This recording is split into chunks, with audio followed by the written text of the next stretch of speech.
I want you to imagine that you are walking along the beach and suddenly you come upon a bunch of rocks that are all in a heart formation.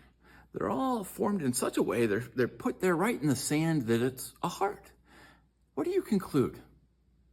You conclude that somebody did that, right? You don't think, wow, the waves, it's kind of cool how the waves just drop the rocks in the shape of a heart. You don't do that because the reason you know that a person did it is because that heart is what we call information.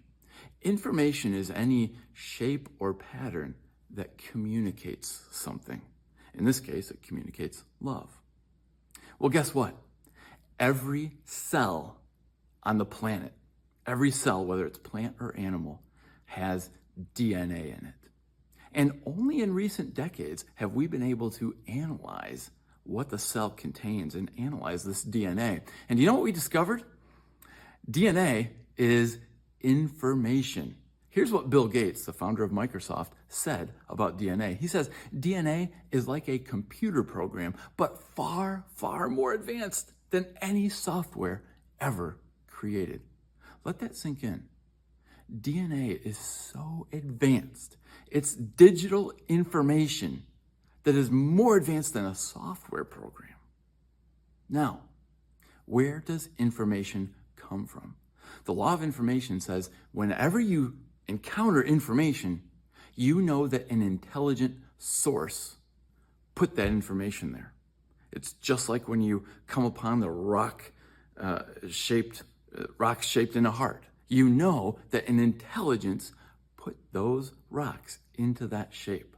Now, DNA is digitally encoded information.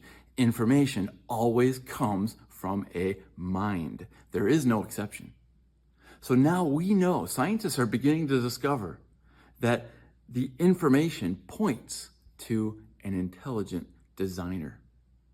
Otherwise, where does the information come from? And scientists can't explain the origin of information by random processes because information doesn't come from randomness. So the information that's in every single cell is big time evidence that a God created everything. I am not saying that, oh, the cell's so complex, there has to be a God. No, I'm saying the DNA in the cell is information. And information only comes from a mind. And that mind is the creator.